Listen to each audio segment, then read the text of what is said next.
مگر آپ نے میرے حق میں بہت اچھا کیا، موہت نے اس کی بات کاٹی تھی۔ مجھ میں اعتماد پیدا کر دیا، اور ہاں، میری دوڑ بھی اب کافی تیز ہو گئی ہے۔ اب تو گھر دیر سے جاؤں تو دیوار پھلانگ کے جاتا ہوں۔ کافی پریکٹس ہو گئی ہے، لیکن ڈر بھی لگتا ہے کہ کوئی چور نہ سمجھ لے۔ اس کی پھیکی پھیکی سی ہنسی اس بات کی غماز تھی کہ وہ اپنی ماہین میڈم کو مس کرے گا۔ سر، میں نے ایجنٹ دلاور کو ریسیو کر لیا ہے۔ اس کی حالت کافی تشویشناک ہے، مگر آہستہ آہستہ وہ ٹھیک ہو جائے گا۔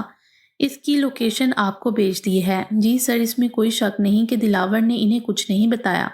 میرا خیال ہے ان کو مجھ پہ شک ہو گیا ہے، مگر دلاور کی سلامتی کے لیے مجھے رسک لینا پڑا۔ سکندر فون پہ ہیڈ کوارٹر رپورٹ کر رہا تھا کہ کچھ کھٹکا سا محسوس ہوا۔ سر، مجھے لگتا ہے کوئی آیا ہے، میں بعد میں فون کرتا ہوں۔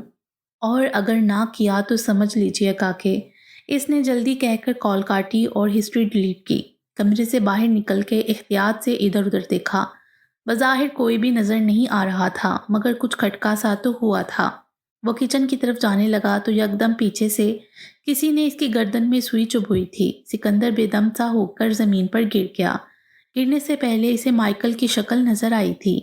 تو میں پکڑا گیا ہوں۔ بے ہوش ہونے سے پہلے یہی سوچ اس کے ذہن میں آئی تھی۔ فاطمہ نے اب اپنا ذاتی اسکول کھول لیا تھا۔ حالات کافی حد تک اچھے ہو چکے تھے۔ دعا اب بی ایس سی کر کے انٹیلیجنس بیورو میں جرنل ڈیوٹی 11 کے لیے اپلائی کر چکی تھی۔ موہت سے وہ مسلسل رابطے میں تھی۔ پہلے اس نے آرمی میں جانے کا سوچا تھا، پھر اپنا ارادہ بدل دیا اور 3rd ایئر میں ہی آئی بی میں اپلائی کر دیا۔ جب تک وہاں سے انٹرویو کے لیے کال اور باقی مراحل طے ہوتے، تب تک اس کی بی ایس سی بھی مکمل ہو چکی تھی۔ جس روز وہ پریکٹیکلی اپنی ٹریننگ کر کے ایک ایجنٹ کے روپ میں تھی، اس دن اسے اپنے بابا کی کمی بے اختیار محسوس ہوئی تھی۔ اگر آج وہ ادھر میرے پاس ہوتے تو کتنا خوش ہوتے۔ پتہ نہیں وہ زندہ بھی ہیں یا نہیں۔ وہ سوچ کے خود ہی کام گئی۔ نہیں، بابا کو کچھ نہیں ہوا، وہ ایک دن واپس ضرور آئیں گے۔ دعا کے بارے میں فاطمہ کے علاوہ کسی کو بھی معلوم نہیں تھا۔ جن دنوں اسے ٹریننگ کے لیے جانا تھا، فاطمہ نے آنیا سمیت سب کو یہی کہا تھا کہ وہ اسپیشل کورس کرنے دوسرے شہر گئی ہے۔ جب تک اس کی ٹریننگ مکمل ہوئی، تب تک موہت نے بھی اپلائی کر دیا تھا۔ بظاہر گھر والوں کے سامنے وہ نوکری کے لیے بھرپور کوشش کر رہا تھا، جبکہ حقیقت تو یہ تھی کہ اس نے بی ایس سی کے پہلے سال میں ہی آئی بی کے لیے اپلائی کر دیا تھا، پھر دعا کے مشورے سے ہی ایک اسکول میں پڑھانا شروع کر دیا اور بی ایس سی پارٹ 2 پڑھنے کے لیے کالج میں سیکنڈ ٹائم کی کلاسز لینے لگا۔ انہی دنوں جب وہ نتاشا کے رویے سے اکتا جاتا تو مشورے کے لیے دعا کو فون کرتا۔ ماہین میڈم، یہ آپ نے کس بلا کے اسکول میں مجھے پڑھانے کا کہہ دیا ہے؟ وہ اسکول کی کوآرڈینیٹر مس نتاشا، اس کو پتہ نہیں کیا مسئلہ ہے، ہر وقت میرے آگے پیچھے گھومتی رہتی ہے۔ میں بتا رہا ہوں، کسی دن وہ سن لے گی میرے ہاتھوں۔ اور دعا کا کہکا اتنا اونچا ہوتا کہ فون کانوں سے پرے ہٹانا پڑتا۔ تو کیا وہ تمہیں اچھی نہیں لگتی؟ وہ شرارت سے پوچھتی۔ نہیں، بالکل نہیں، مجھے آپ اچھی لگتی ہیں، وہ دل میں کہہ کے رہ جاتا۔ اچھا سنو، اس فالتو لڑکی پہ اپنی انرجی ویسٹ نہیں کرنی، اپنا کام دھیان اور ایمانداری سے کرو، کیونکہ بہت جلد تم میرے انڈر کام کرو گے جونیئر۔ اوکے، جیسا آپ بھولیں۔ موہت نے دعا کے کہنے پر ہی اپنی بہن نمرا کا ایڈمیشن اس کالج میں کروایا تھا جہاں آنیا کو اس نے داخل کروایا تھا۔ بقول دعا کہ آنیا کی کمپنی اچھی ہونی چاہیے تھی، جو اس نے نمرا کی صورت اسے مہیا کر دی۔ اب کسی حد تک دعا آنیا کی طرف سے بے فکر ہو کر اپنے جاب پہ فوکس کر رہی تھی۔ سال بھر کے اندر وہ کافی کچھ سیکھ چکی تھی اور اب اس قابل ہو چکی تھی کہ خود سے بھی کسی مسئلے یا مشن کو حل کر سکے۔ سال بھر کے اندر ہی موہت بھی ٹریننگ کے لیے سلیکٹ ہو گیا۔ اس کے ساتھ ہی عمر اور عریج بھی پاس آؤٹ ہوئے تھے، جو اب ایک اسسٹنٹ سب انسپیکٹر کے طور پہ باقاعدہ طور پر اپنی ڈیوٹی سنبھالنے کے لیے تیار تھے، جبکہ دعا سب انسپیکٹر کے عہدے پر فائز تھی۔ انہی دنوں اوپر سے حکم آیا کہ ایک سینئر سیاستدان ملک وحاد کی نگرانی کرنی ہے۔ ہر طرف اندھیرا ہی اندھیرا تھا۔ ایک ناگوار سی بدبو بھی اس کے نتنوں سے ٹکرائی تھی۔ بمشکل اس نے اپنے گھومتے سر کو سنبھالا۔ کچھ پل تو ذہن میں آیا ہی نہ کہ اس کے ساتھ کیا ہوا ہے۔ پھر حواس ذرا ٹھکانے آئے تو یاد آیا کہ مائیکل نے اس کی گردن میں پیچھے سے ایک سوئی چبو کر اسے بے ہوش کر دیا تھا۔ اب یقیناً وہ سی آئی اے والوں کے نرغے میں تھا۔ اف خدایا، میں سی آئی اے کے ہاتھ لگ چکا ہوں۔ پتہ نہیں وہ میرے بارے میں کتنا جان چکے ہیں اور کتنا جاننے کی مزید کوشش کریں گے، اور وہ کیسے حربے استعمال کریں گے، یہ اس کو سوچنے کی ضرورت نہیں تھی۔ وہ جانتا تھا کہ جب ایک جاسوس پکڑا جائے تو اس کے ساتھ کیا کیا جاتا ہے۔ وہ اٹھ کے دروازے تک گیا اور زور زور سے دروازہ بجانے لگا۔ دروازہ کھولو، تم لوگ کون ہو اور مجھے کیوں قید کر رکھا ہے؟ وہ انگریزی میں چلا رہا تھا۔ تھوڑی دیر بعد دروازہ کھلا۔ مائیکل کے ساتھ ایک اور سفید فام کمرے میں آیا۔ سکندر کا جی چاہا کہ ایک ہنسا مار کے اس دھوکے باز کا منہ توڑ دے، مگر جبر کیے رکھا اور چپ چاپ ان کے اشارے پہ ایک طویل راہداری سے گزر کے ایک اور کمرے میں آیا۔ اس دوران اس سفید فام نے اپنی پسٹل کی نال مسلسل سکندر کی پسلی سے لگا رکھی تھی۔ جس کمرے میں وہ آیا تھا وہ جیل کی مانند ایک چوکور نما سادہ سا کمرہ تھا۔ وسط میں ایک دو کرسیاں پڑی تھیں اور اس کے عین اوپر ایک بڑا سا بلب لگا ہوا تھا۔ اسے ایک کرسی پر بٹھا کے رسیوں سے باندھ دیا گیا۔ تھوڑی دیر میں ہی ایک اور سون بھون سفید چمڑی والا اندر داخل ہوا۔ انداز و اطوار سے کوئی بڑا آفیسر لگ رہا تھا۔ اس کے اندر آتے ہی سفید فام اور مائیکل باہر چلے گئے۔ سکندر کے سامنے والی کرسی پہ بیٹھ کے کچھ دیر وہ اسے جانچتی نظروں سے دیکھنے لگا۔ تم کون ہو؟ تمہارا اصل نام کیا ہے؟ اس نے انگریزی میں سوال کیا تھا۔ میں ایک امریکی ہوں اور میرا نام جیکسن موزلی ہے، سکندر نے بھرپور خوف کے اور گھبراہٹ کے تاثرات چہرے پر سجائے ہوئے جواب دیا تھا۔ جواباً وہ کچھ دیر تک سکندر کو گھورتا رہا، پھر یکدم اٹھ کے ایک زوردار تھپڑ سکندر کے چہرے پر رسید کیا۔ اس آدمی نے نہ جانے کیا ہاتھوں میں پہنا ہوا تھا۔ سکندر کا گال اندر تک زخمی ہو گیا، جیسے کسی نے تیز دھار برچھیاں اس کے گال میں پیوست کر دی تھیں۔ تم لوگوں کو کیوں لگتا ہے میں کوئی اور ہوں؟ چاہو تو میرے بارے میں ساری معلومات نکلوا لو، مگر مجھے مارو نہیں پلیز۔ اس آفیسر نے روتے ہوئے سکندر کو الجھن سے دیکھا۔ تو کیا تم اس بات سے بھی انکار کرو گے کہ چند ماہ پہلے تم پاکستان گئے تھے اور وہاں کچھ رہ کے بھی آئے تھے؟ آپ کو کسی نے غلط انفارمیشن دی ہے۔ میں پاکستان میں چند دن نہیں، پورے 2 ماہ رہ کے آیا ہوں۔ سکندر کے بولے پن سے کہنے پہ وہ آفیسر کچھ دیر تذبذب سے اسے دیکھتا رہا، گویا اسے امید نہیں تھی کہ سکندر اتنی آسانی سے مان جائے گا۔ دوسری جانب سکندر سمجھ چکا تھا کہ ابھی وہ محض اسے شک کی بنا پر اٹھا کر لائے ہیں، یعنی وہ کچھ نہیں جانتے۔ معاملہ 2 اور 2 4 کر کے سنبھالا جا سکتا تھا، ورنہ ان گوڑی چمڑی والے بے رحم لوگوں سے کچھ بعید نہ تھا کہ بغیر کسی سوال جواب کے گولی مار دیتے۔ تم پاکستان کس لیے گئے تھے؟ برف سے بھی ٹھنڈا لہجہ، جیسے جذبات نام کی کوئی چیز نہ ہو۔ کیا آپ کو مائیکل نے کچھ نہیں بتایا؟ میں اسے بتا کے گیا تھا کہ مجھے ایک ضروری کام ہے۔ کیسا ضروری کام؟ وہ اصل میں پاکستان میں کچھ این جی اوز کو غیر قانونی طور پر چلا رہا ہوں۔ ان این جی اوز کی وجہ سے ہر ماہ حقیر رقم مل جاتی ہے۔ کچھ مہینوں سے وہ این جی اوز گڑبڑ کر رہی تھیں، تو مجھے اس مسئلے کو دیکھنے کے لیے پاکستان میں جانا پڑ گیا۔ نام بتاؤ ان پاکستانی این جی اوز کے۔ سکندر نے دھیرے سے 2-3 بدنام این جی اوز کے نام بتائے جو واقعی وجود رکھتی تھیں۔ سکندر نے وہاں جیکسن موزلے نام سے ہی رجسٹریشن کروائی ہوئی تھی۔ وہ جانتا تھا کبھی نہ کبھی اسے اس کور کی ضرورت پڑ سکتی تھی۔ تھوڑی دیر وہ خرانٹ آفیسر موبائل پہ مصروف رہا، یقیناً وہ این جی اوز کو چیک کر رہا تھا کہ وہ واقعی جیکسن موزلے کے نام پہ تھیں یا نہیں۔ جیسے جیسے وہ اسکرین اوپر کرتا جا رہا تھا، اس کے چہرے سے جیسے اطمینان جھلکنے لگا تھا۔ تو تم یہ بتاؤ کہ کیا تمہیں علم تھا کہ کوئی پاکستانی ایجنٹ پکڑ لیا گیا ہے؟ نہیں بلا، مجھے کیسے علم ہوگا؟ میں تو نچلے درجے کا پیسوں کے لیے کام کرنے والا ایجنٹ ہوں۔ سکندر نے حیرانی سے شانے اچکائے۔ یکدم ہی وہ آفیسر تحت سے اٹھا تھا، سکندر کو گریبان سے پکڑ کے اس کے جبڑے دبوچے، سرد لہجے میں اپنے موبائل کی اسکرین آگے کی۔ اسکرین پہ کچھ تصاویر تھیں جن میں سکندر سڑک کے کنارے کھڑا تھا۔ تم اگر کچھ نہیں جانتے تو تم اس علاقے میں کیا کر رہے تھے جہاں ایک بلڈنگ میں ہم نے اس پائے کو رکھا تھا؟ سکندر کو لگا جیسے وہ اگلا سانس نہیں لے پائے گا۔ تھوڑی دیر پہلے لگ رہا تھا کہ جیسے وہ سنبھال لے گا، مگر اب ساری خوش فہمیاں کسی بلبلے کی مانند پھٹ گئی تھیں۔ وہ جان گیا اب باقی کی زندگی اسے ٹارچر سیل میں گزارنی پڑے گی۔ ایک گمنام کی طرح وہ اپنے وطن اور سب کے لیے گمنام ہونے جا رہا تھا۔ ملک وحاج اپنے علاقے کا بااثر ایم این اے تھا، قومی اسمبلی میں بھی اس کی پہنچ تھی۔ اگلے الیکشن میں وہ اپنے صوبے کے وزیر اعلیٰ کے لیے نامزد بھی تھا۔ بظاہر سب ٹھیک تھا، لیکن جب اوپر سے آرڈر ملا کہ اس پہ کرپشن کا شبہ ہے تو اس بات کی تصدیق کرنا اور اس معاملے کو ہینڈل کرنا دعا فاطمہ مہین کے سپرد کیا گیا۔ اعلیٰ آفیسرز کے نزدیک یہ کوئی بڑا اہم کیس نہیں تھا، اس لیے سب انسپکٹر مہین کو کہہ دیا گیا کہ وہ اس معاملے کی جانچ پڑتال کر کے رپورٹ بنائیں۔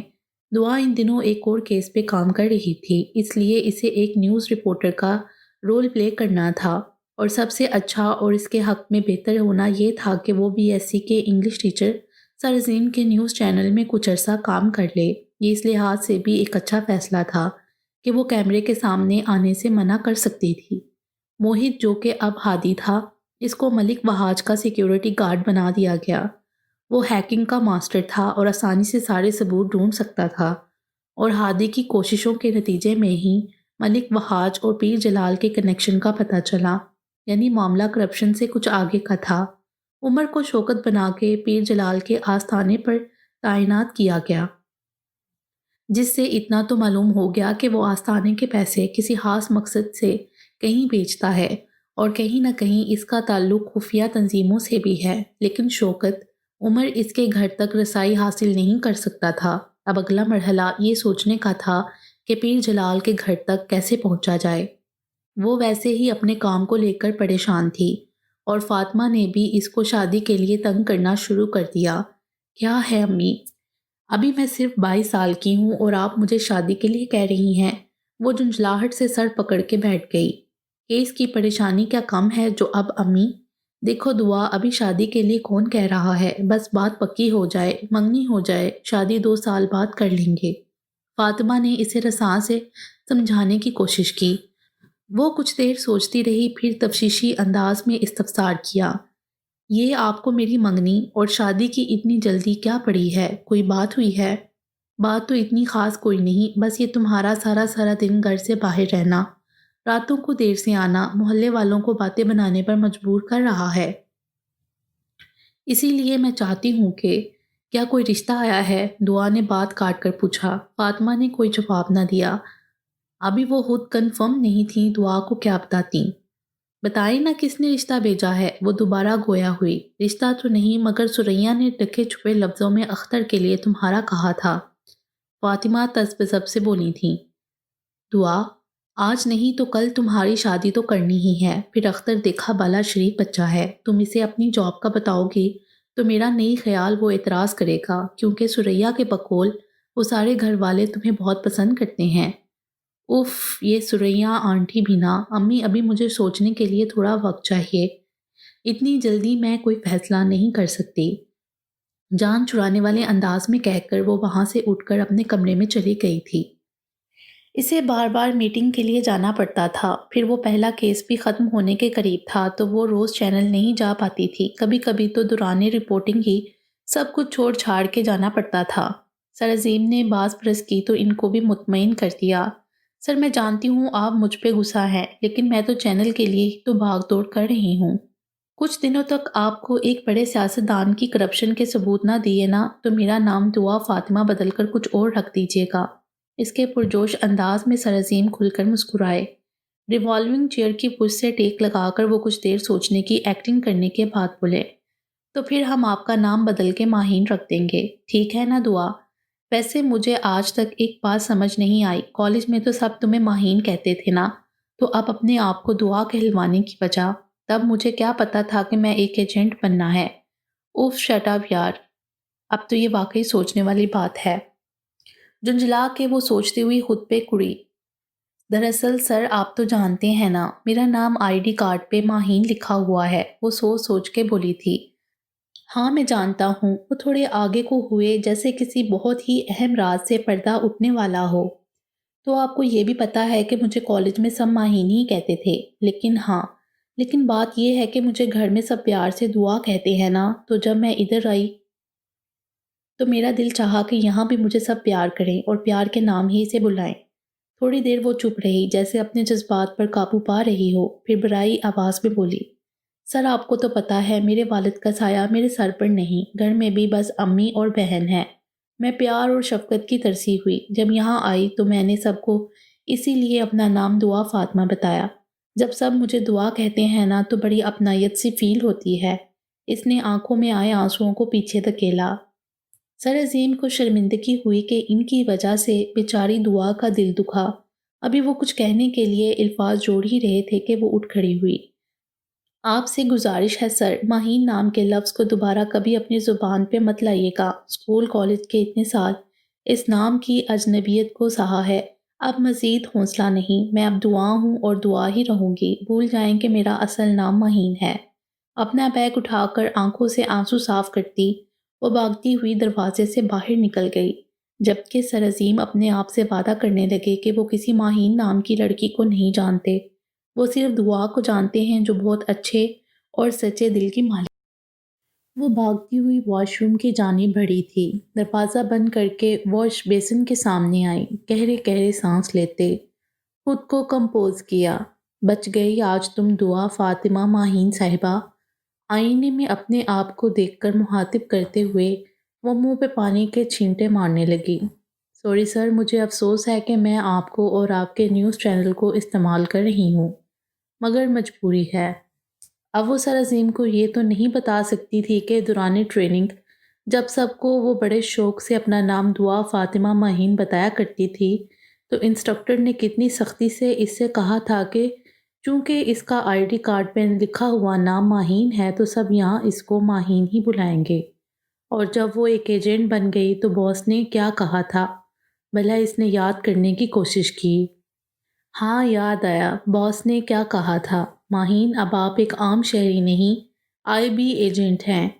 یہ بات صیغہ راز میں رہے گی۔ اب آپ کو اپنی اصل شناخت کو چھپا کر ایک دوسری پہچان کے ذریعے اپنے مشن پورے کرنے ہوں گے۔ پھر ذرا وہ مسکراتے ہوئے بولے تھے، اور ماہین کو اپنا نام دعا فاطمہ بہت پسند ہے نا، تو اب سے باہر کی دنیا کے لیے آپ دعا ہو اور آئی بی کے اندر کی دنیا کے لیے ماہین۔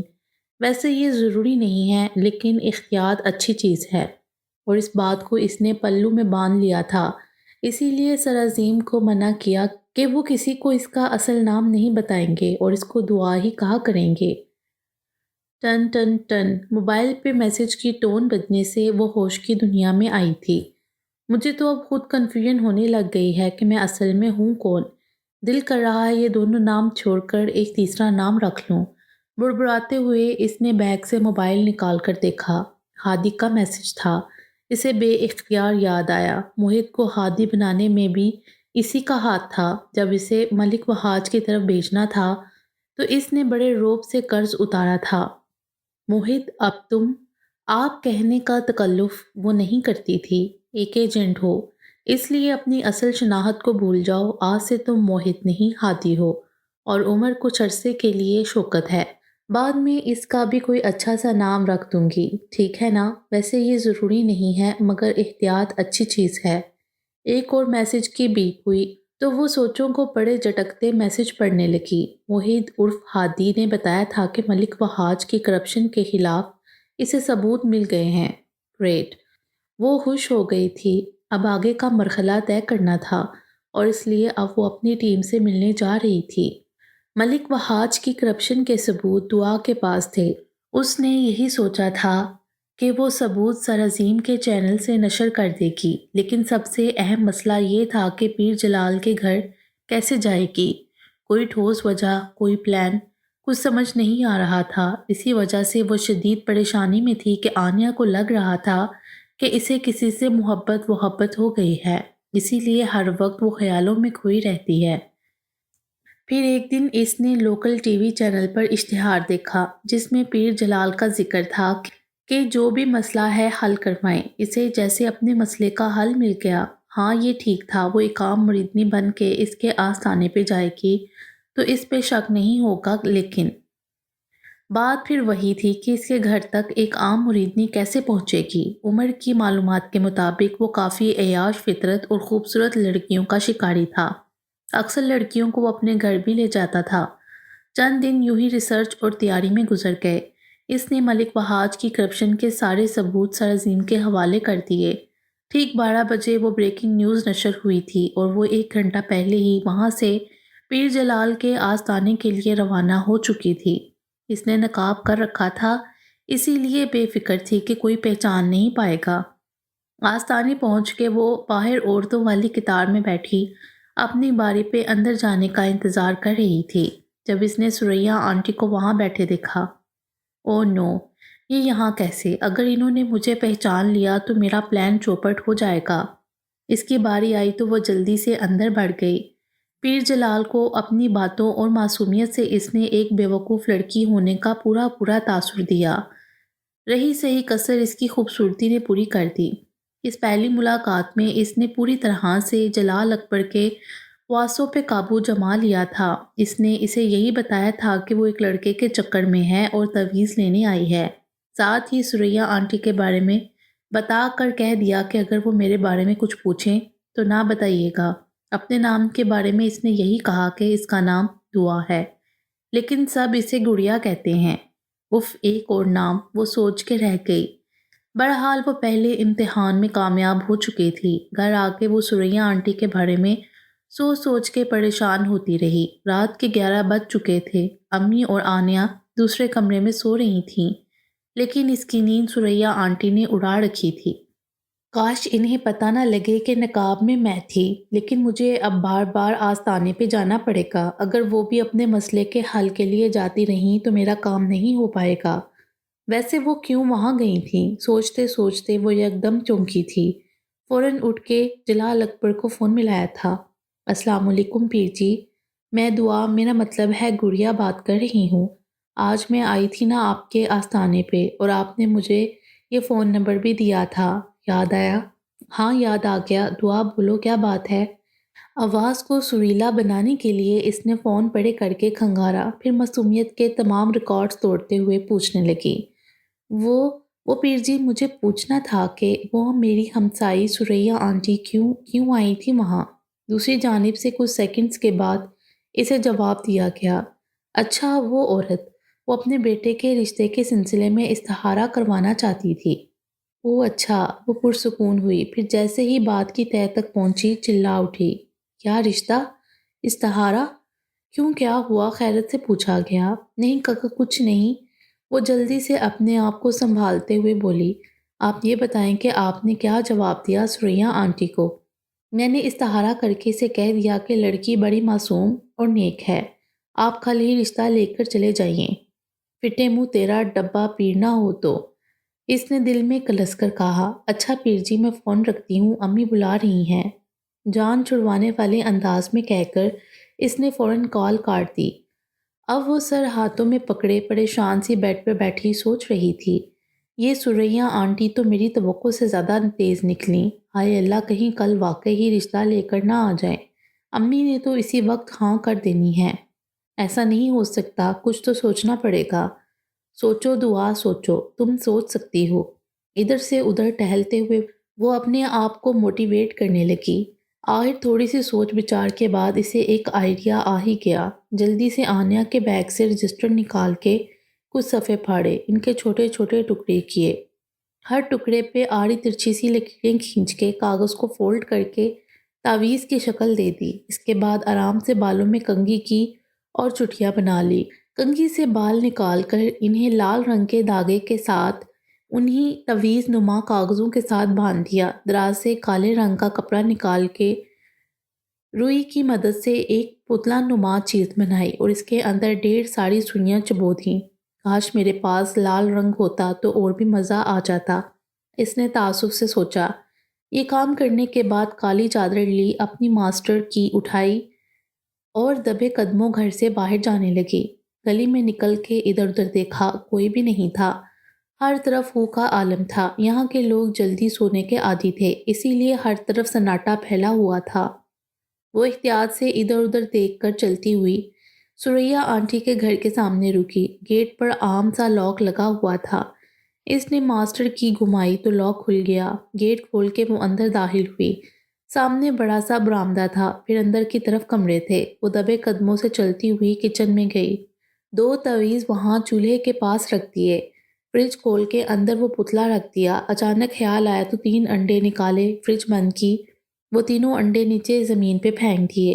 باہر آ کر 2 تعویذ برآمدے میں ایسی جگہ رکھ دیے جہاں آسانی سے نظر پڑ سکے۔ میرا خیال ہے اتنا کافی ہے۔ کمزور دل سریا آنٹی کا اتنے میں ہی دم نکل جانا ہے۔ اب دیکھتی ہوں کیسے لے کر آتی ہیں رشتہ لے کر، اور کل یہ سیدھا پہنچیں گی پیر جلال کے پاس۔ یوں ایک تیر سے ہوں گے دو شکار۔ وہ مزے سے ہاتھ جاڑتی ہوئی واپسی کے لیے پلٹ گئی۔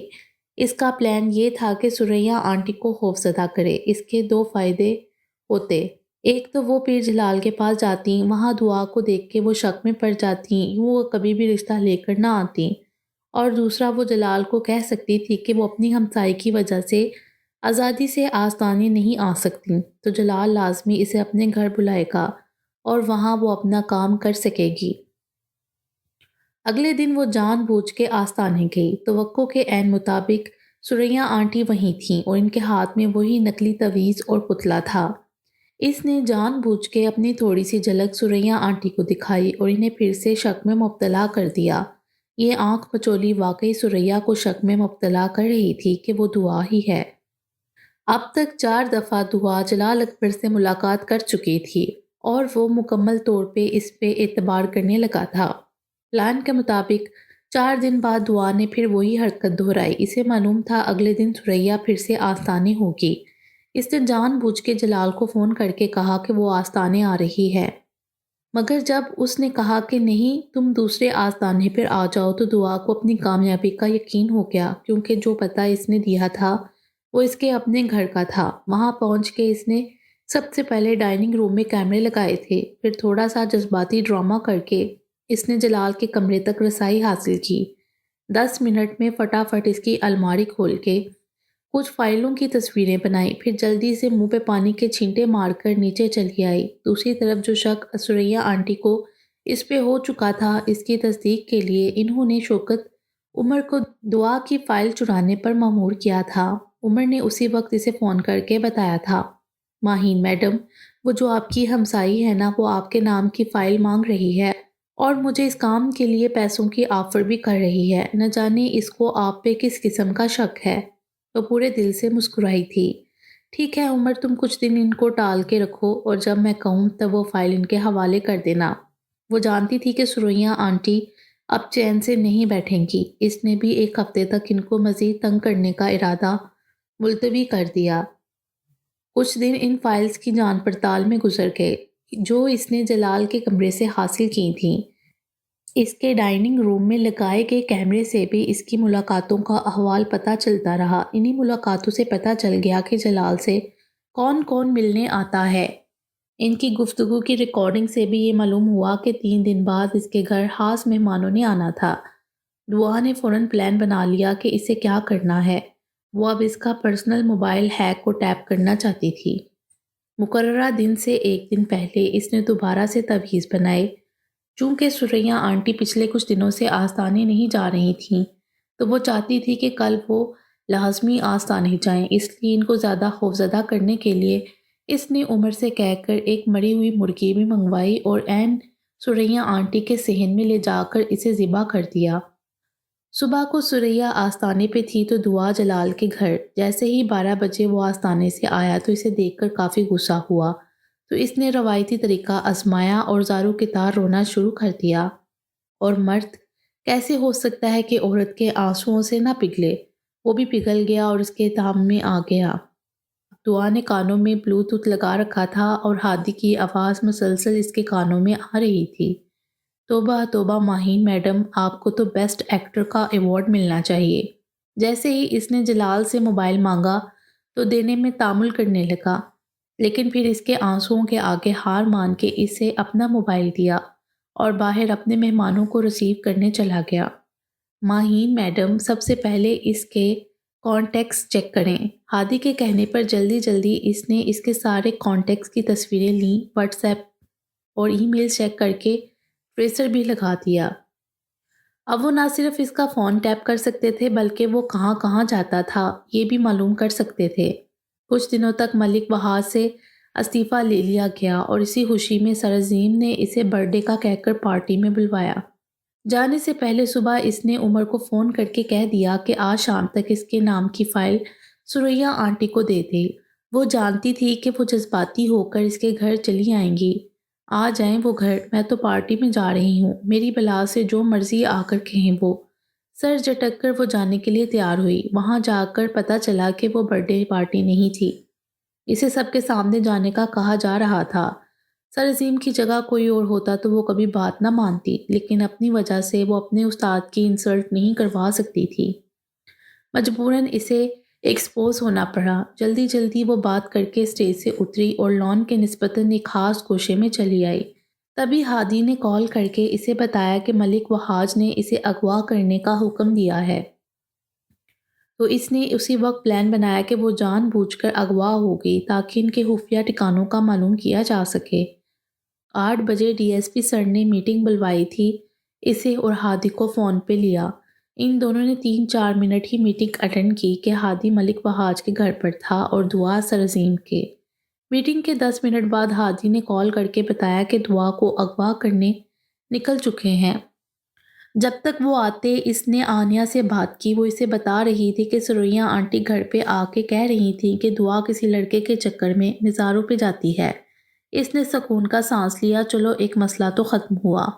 اس کے بعد امی کو فون کر کے بتایا کہ اسے 3-4 دن تک ارجنٹ مشن کے لیے شہر سے باہر جانا ہوگا۔ اب 8:30 ہو چکے تھے، شکاری شکار ہونے آ رہے تھے۔ اسے اب ان کے خفیہ ٹھکانے کا پتہ چلانے کے لیے کسی منصوبے کی ضرورت نہیں تھی۔ قدرت اپنا پلان بنا چکی تھی اور بے شک اس کے پلان ہمارے حق میں بہتر ہوتے ہیں۔ ابتہاج کو یوں گرفتار کرنا پلان میں شامل نہیں تھا، مگر وہ کہتی ہے نا جو ہوتا ہے اچھے کے لیے ہوتا ہے۔ ابتہاج کی گرفتاری بھی اس لحاظ سے فائدہ مند ہوئی کہ عمر نے اس کی آواز میں یہ تو پتہ چلا لیا کہ خودکش حملہ آور کب آئیں گے، لیکن ان کے ٹھکانے کا تو وہاج کو بھی پتہ نہیں تھا۔ اب ابتہاج کی مدد سے ہی یہ معلوم کیا جا سکتا تھا کہ جلال نے ان کو کہاں رکھا ہے، اور اس کام کے لیے اب وہ ابتہاج کے پاس لاک اپ میں موجود تھی۔ ہیلو مسٹر ابتہاج، کیسا محسوس ہو رہا ہے آپ کو؟ آئی ایم شور کہ آپ مزے میں ہوں گے۔ اس کے طنزیہ انداز پہ وہ غصے سے چلایا، مجھے کیوں یہاں بند کیا گیا ہے؟ نکالو مجھے یہاں سے۔ مجھے اپنے ڈیڈ کو فون کرنے دو، وہ تم سب کی اچھے طریقے سے خبر لیں گے۔ دعا نے اسے مسکرا کے دیکھا، تو تم یہاں سے باہر جانا چاہتے ہو؟ ہاں، وہ سر ہلاتا ہوا سیدھا ہو کر بیٹھا۔ یہ جاننے کے باوجود کہ تمہارا باپ ایک مجرم ہے، ملک دشمن ہے، اسلحے کی اسمگلنگ کرتا ہے، دہشت گردوں کو پناہ دیتا ہے اور فوج کے خلاف سازشیں کرتا ہے، تم یہ کہہ رہے ہو کہ تمہیں جانے دیا جائے؟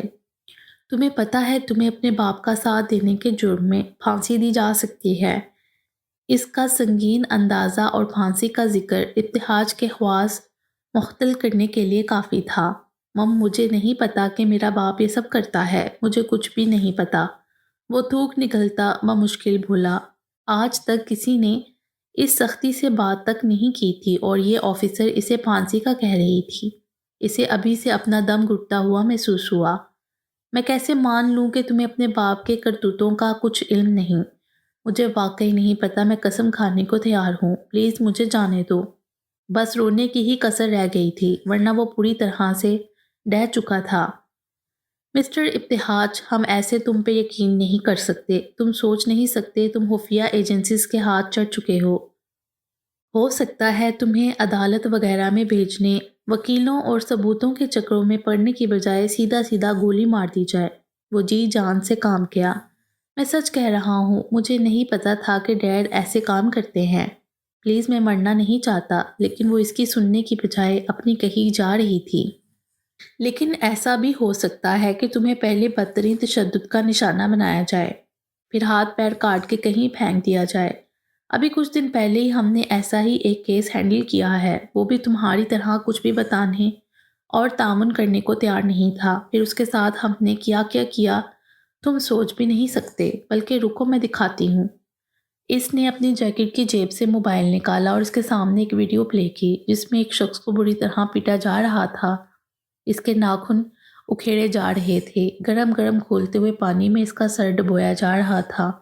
اس آدمی کی دل دوز چیخوں سے ابتہاج کی رہی سہی کسر بھی جواب دے گئی۔ اس نے موبائل پیچھے کر کے جیب میں واپس ڈال لیا اور سرد لہجے میں ابتہاج کو مخاطب کیا، جس کے چہرے کی رنگت اڑی ہوئی تھی۔ تم نے اگر ہمارے ساتھ تعاون نہیں کیا تو تو تمہارے ساتھ بھی ایسا ہی ہوگا، لیکن اگر تم تعاون کرو گے تو تمہیں کچھ نہیں کہا جائے گا اور ہو سکتا ہے کہ یہاں سے جانے بھی دیا جائے۔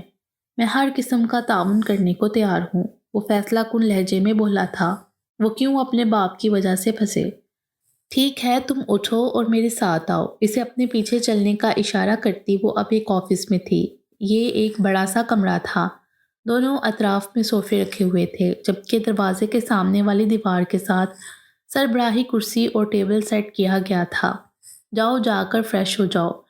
ابتہاج کو کمرے سے ملحق باتھ روم میں جانے کا حکم دیا۔ وہ فریش ہو کر آیا تو اسے صوفے پہ بیٹھنے کا کہا اور خود بھی سامنے بیٹھ گئی۔ مسٹر ابتہاج، ہمیں پتہ ہے کل مزار پر حملہ ہونا ہے اور اس کو روکنے میں تم ہماری مدد کرو گے۔ تم ابھی جلال اکبر کو ویڈیو کال کرو گے اور جس طرح میں سمجھاؤں گی اس طرح سے اس سے بات کرو گے، ٹھیک ہے؟ اس نے سجدے ہوئے چہرے کے ساتھ سر ہلایا۔ ایک بات یاد رکھنا، ذرا بھی ہوشیاری کی تو تمہاری زندگی کی کوئی گارنٹی نہیں۔ شفافیت سے کہتے ہوئے اس نے ابتہاج کا موبائل اس کے سامنے کیا۔ یہ پکڑو اور ویڈیو کال کر کے پتہ کرو کہ جلال نے ان خودکش بمباروں کو کہاں رکھا ہے۔ ہاں میں سر ہلاتے ہوئے اس نے جلال کو ویڈیو کال کی تھی۔ باقی انشاءاللہ اگلی ویڈیو میں۔